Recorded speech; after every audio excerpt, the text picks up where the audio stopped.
Alright, what's happening everybody? It's your boy King and welcome to this blog. Here to continue with more scout reports on players headed towards the 2017 NFL Draft. For this blog, I'm here to give you a report on Gerald Everett, the tight end coming out of South Alabama.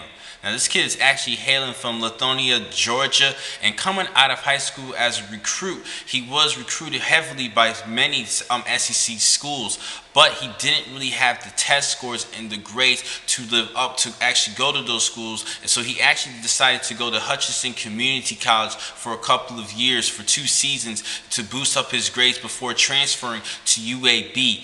Only one season at UAB because the football program decided to shut down. So he actually transferred to South Alabama and was immediately eligible in the 2015 season. And he had 11 starts, finishing with 42 receptions for 575 yards. He did actually catch my attention entering the 2016 season as one of the top premier tight ends for me to look at for this year's NFL draft. And he actually improved his numbers with 717 yards receiving, 4 scores, and he did get first team All-Sun Belt honors. Now it's time for me to talk about his strengths and weaknesses. First, his strengths. Now he's very effortless as far as his acceleration off the line of scrimmage with galloping strides to run away from opposing defenders. Now he definitely is a true versatile vertical threat, either down the seam or outside with a second gear to finish. He catches the balls well in stride into gearing down, and he has quick feet to sidestep offenders after the catch,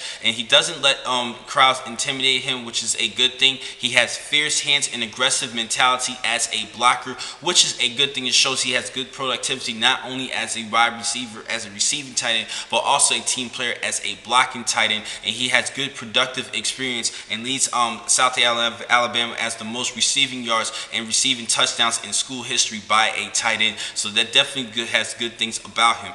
Now he does have some weaknesses though. He has questionable visions as a ball carrier, and he needs to be more decisive whether in trying to dance or make defenders and to make defenders miss. He needs to make better decisions. If he does want to duck his shoulders, just duck his shoulders down. But as far as changing direction and making a decision on where to go as a ball carrier, is not too well with that. And he is excitable at catch point and runs before securing, but he sometimes can lead sometimes to focus drops, which is like not a good thing.